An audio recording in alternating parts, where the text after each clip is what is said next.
So I had one of my little epiphanies today. I was out there mixing up fiberglass body filler like I've been doing for like, I don't know, 50 years. And I remember everybody the first time they use body filler, they don't know how much to use. You look at this picture on back of it, so it's a big blob of body filler, and then they put some hardener on there. And that's what the instructions are. Look, you put this bead on this much body filler and you mix it up. That is not a science-based approach when it could be. And on here are all these things I decided to look on YouTube and see actually was here. And so the secret to mixing Bondo, and all these people showing you how to mix Bondo and body filler. And they're all doing it the same way. When somebody needs to make a video, the Bondo trick you don't know.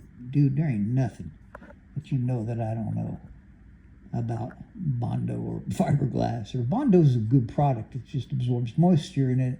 Of all the material you can use to fix a body, plastic body filler has the most potential failures that can happen to it. If you get it wet, it's junk. It'll rust your car. It'll absorb moisture. You'll paint over it, and it'll rust through the body.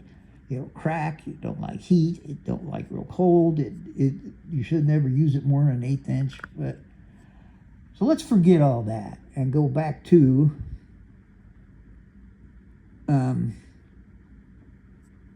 a science-based approach, which one of you should do at home, which would be to simply, if you've seen, I use the little pads of tear-off paper to mix body filler on, because you just tear it off and then you've got a clean the surface again. You can get the plastic ones that's kind of like made out of the same material a spreader is, but then it don't take very long till they don't work so good anymore. You see a lot of people, this guy's using something similar to what I use. Yeah, paper. I mean, you can get a very nice one, but anyway, you peel the paper off, you got to clean it, but all you have to do, since you're using one of these, or even if you use cardboard, is take an electronic scale like you would use for cooking or selling drugs, and put that thing on top of it and zero it out. And put some body filler on it, and say it's 10 ounces, then add 2 ounces or whatever of hardener. Doesn't really matter, because you're going to be testing it at the same time you do it. And then you will actually be able to, somebody will actually, that doesn't know how to, because this is the sketchiest thing in the world for a first-time body man. First time somebody uses Bondo. There's rules to using Bondo. You got to know how soon you can use it, what temperature it is. If it hardens up too fast, it's junk. If it doesn't harden up fast enough, like below 50 degrees, and you're going to be waiting hours before it hardens, it's just, and you don't know. And this is the picture they give you on the can. Here, mix it up like this. And so it would be very simple to weigh it by the gram. So, and portions of grams. So somebody needs to just sit down with one of those paper things and paper Bondo boards, and mix them up vis-a-vis the instructions, and measure it while you're doing it, and measure the drying time. Now, for anybody I know, like Ron Singleton, any people that's been out there doing this forever, you just know. You don't look at, you just know how much you should squeeze on there. Just kind of push it around to where it is, and you just know how much to put on there, whether it's plastic, fiberglass, or polyester. Doesn't matter. You just know, and you can automatically adjust it just by looking at it. But that's just from doing it for so long, so many times. For the newbie, that's not good. So if somebody just sat down and used a science-based approach, they could put a video out that would get millions of views. Millions. Because it would have the actual weight that you can use, you can do Bondo, you can do fiberglass, you can do polyester, you can do all the different ones, and you will know.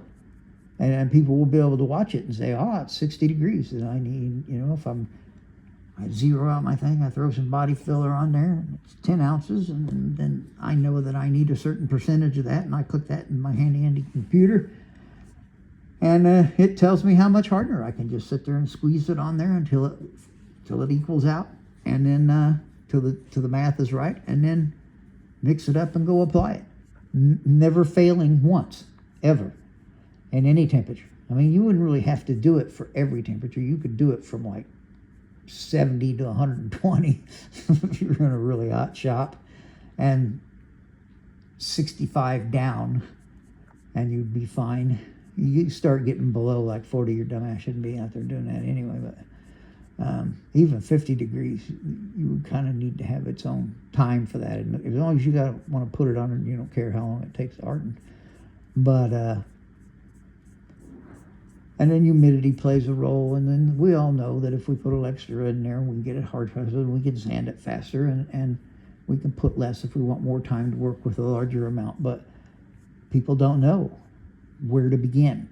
And so now you could cover all those scenarios in like one day of you sitting in your garage doing this. If your garage has air conditioning, you can crank it down to like, I can get my garage to 60 degrees easy.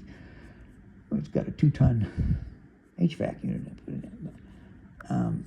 So I don't know, if I had time, I'd do it. If I was really worried about that kind of passive income, that's, you know, I don't really have the extra time to do it. I do things for free, so I have no spare time.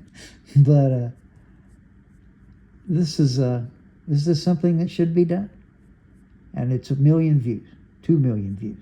Get yourself a sponsor. You show that video to like 3M, which owns Bondo, the Bondo name. They would give you the advertising money.